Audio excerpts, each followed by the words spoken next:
JV, I see you taking a lovely stroll in the park. Don't we have an agreement? You should be in the studio, remember, no days off. Okay, I see you want to do this the hard way. Have a nice trip.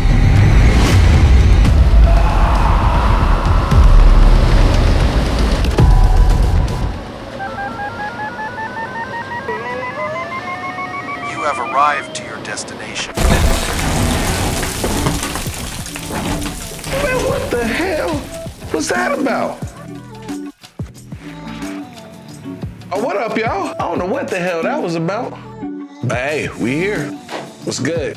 It's your boy JV, and I'm here to introduce The GOAT Show. Today, we jumping into Reason, and we're gonna be focused on making a hit. That's numero uno, making a hit. We ain't focused on no mixing, no mastering. We gonna get to all that. Trust me, I got y'all. We gonna get to all that. So buckle up your seatbelts, man. Let's get it.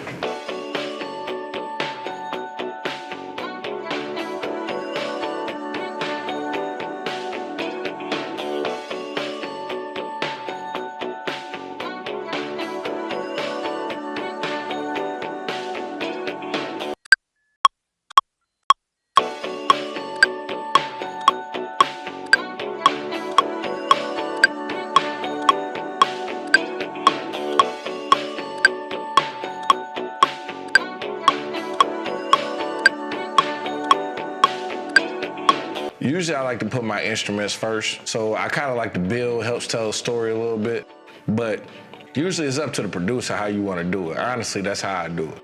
If I'm right, I'm right. If I'm wrong, I'm wrong.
So that's just a nice little pad that I add in the background to kind of fill it in, just so that the main chorus don't get too boring. So honestly, I only use pads just to fill it in, really.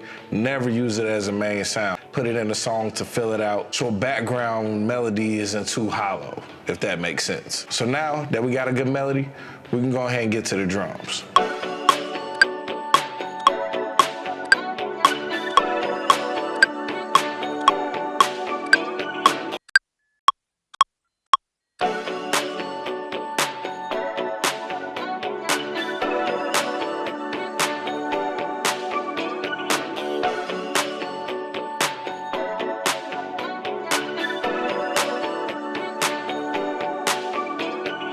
So I usually like to start off with like a clap with my drums, just so I can get that basic snap with the metronome. So we definitely got a little dance vibe. I'm gonna just go ahead and see what I can do with some more drums.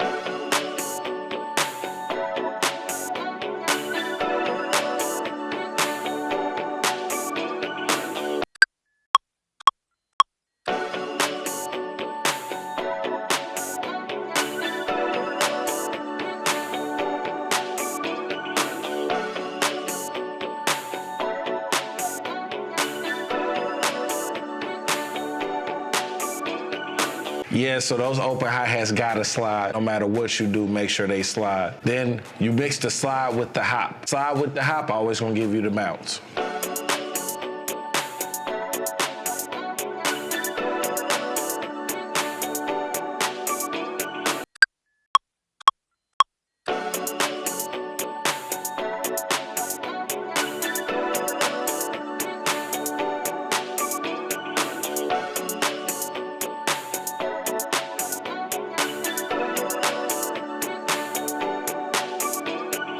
those hi-hats, I went straight Atlanta bass drum. All the Freaknik songs back in the day, they had that little hi-hat swing, that little triplet swing. So we're gonna slide that in here to see if it fit. So far, so good.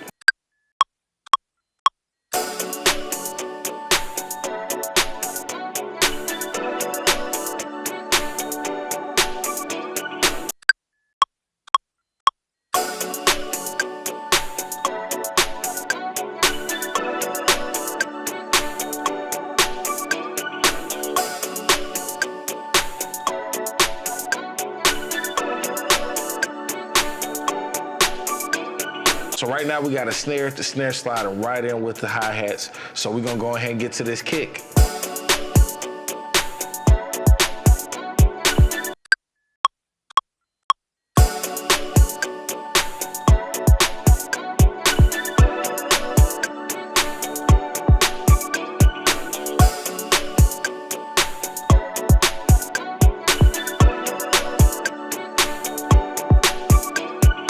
I got the kick going with like an Atlanta bass 808. So we taking that 90s club kick and we adding it with a little retro sound just to see how it come out.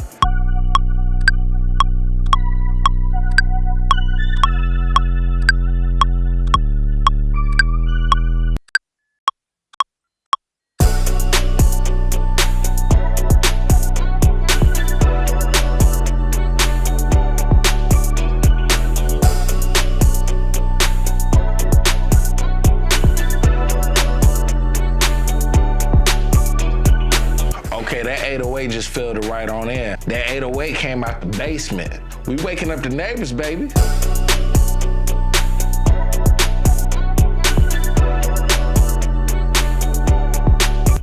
So when I go out, I usually EQ out a lot of things. Like I get rid of the nasty noise. So I make a lot of headroom for the drums. I make a lot of headroom for the melodies so that the vocals can come in the best way that they can. I also leave a little headroom so that the bass ain't too cluttered so that we can make a little space for mastering. We're gonna EQ a lot of these things out. We're gonna clear up a lot of space. We're gonna pan left and right, do all the things that we need to do to add space into the track. With doing these certain things, we can bring this track to life. So that way, when the artist already hears it or a songwriter hears it, they know exactly what they want to do with it or how they want to execute it. So right now, for the most part, I feel like we got a hit on our hands right now, people. We can pat ourselves on the back, baby. We did it. You know what I'm saying? I appreciate y'all checking in, man. This is another episode of The GOAT Show. And with that being said, I'm JV. We out.